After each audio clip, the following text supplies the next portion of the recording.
இது எங்கள் உட்கட்சி விவகாரம். இதை சொல்வதற்கு எதுவும் கிடையாது, எந்த கருத்தும் கிடையாது.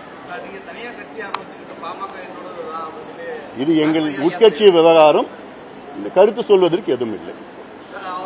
இது எங்கள் உட்கட்சி விவகாரம், கருத்து சொல்வதற்கு எந்த நீங்க என்ன கேளுங்கன்னா கேளுங்க. இது எங்களோட உட்கட்சி விவகாரம். இது எதுங்க ஏங்க, இது எங்கள் உட்கட்சி விவகாரம், கருத்து சொல்வதற்கு எதுவும் கிடையாது. நேரம் வரும்போது சொல்லுவோம். நான் மறுபடியும் நீங்க என்ன கேள்வி கேட்டாலும் இதுதான் நான் சொல்ல போறேன். நான் தமிழக அரசு அமைச்சர்கள் சொல்லி இப்போ நெல் கொள்முதல் அதிகரிச்சிருக்கு, வாக்குக்காக தான் பொய்யான தகவல்கள் உதயநிதி ஸ்டாலினுக்கும் விவசாயத்திற்கும் நெல் கொள்முதல் எந்த சம்பந்தமும் கிடையாது. அது உங்களுக்கும் தெரியும், எங்களுக்கும் தெரியும், எல்லாத்துக்கும் தெரியும். இப்போ நான் சொன்ன ஸ்டாட்டிஸ்டிக்ஸ் நான் மறுபடியும் தான் சொல்றேன். இப்போ தமிழ்நாட்டில் மொத்தம் ஆண்டிற்கு குறுவை சம்பா தாளடி இதுல நெல் கொள்முதல் செய்கிறது கிட்டத்தட்ட 1,20,000 டன். அதுல தமிழக அரசு செய்யறது வெறும் 40 லட்சம் டன் தான். மீதி 80 லட்சம் டன் தனியார் கொள்முதல் செய்கிறாங்க. அந்த 40 லட்சம் டன்ல இப்போ குறுவையில 6.5 லட்சம் ஏக்கர் பயிர் செஞ்சிருக்காங்க. டெல்டாவில் 6.5 லட்சம் ஏக்கர்ல இந்த ஆண்டு கொஞ்சம் அதிகமா வந்திருக்கு. ஏன்னா கொஞ்சம் அதுக்கு முன்பு கொஞ்சம் மழை எல்லாம் வந்திருக்குதா இல்ல சராசரியா அரசு கொள்முதல் செய்யறது 18 லட்சம் டன் 6.5 லட்சம் ஏக்கர்ல செஞ்சிருக்கணும். ஆனா இப்போ அரசு இதுக்கு வரைக்கும் 5.5 லட்சம் டன் தான் செஞ்சிருக்கிறாங்க.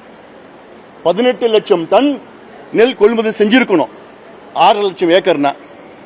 ஆனா எவ்வளவுன்னா 5.5 லட்சம் டன் தான் கொள்முதல் செஞ்சிருக்கிறாங்க. ஏன் செய்யல?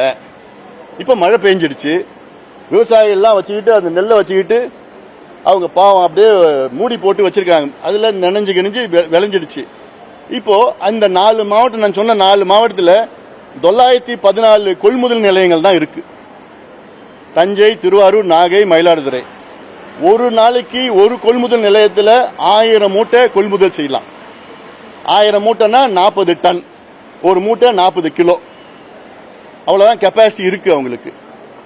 இந்த கெப்பாசிட்டி வச்சுக்கிட்டு நீங்க செப்டம்பர் 1 இருந்து தீபாவளிக்கு முன்பு 20ஆம் தேதி இந்த 50 நாள்ல நீங்க கொள்முதல் செஞ்சிருந்தீங்கன்னா கெப்பாசிட்டியில 16 லட்சம் டன் கொள்முதல் செஞ்சிருக்கலாம்.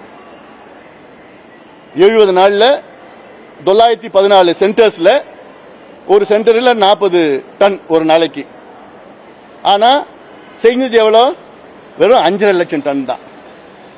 அப்ப எந்த அடிப்படையில் நாங்க எல்லாம் கொள்முதல் செஞ்சிட்டோம், விவசாயிகள் மகிழ்ச்சியா இருக்கிறாங்க, நாங்க அரசியல் பண்ணிட்டு இருக்கிறோம், எப்படி எந்த அடிப்படையில் நீங்க சொல்றீங்க? டேட்டா இருக்குது, ஸ்டாட்டிஸ்டிக் நீங்க கொடுத்த டேட்டா தான். உங்களுக்கு கொள்முதல் செய்யறதுக்கு துப்பு கிடையாது.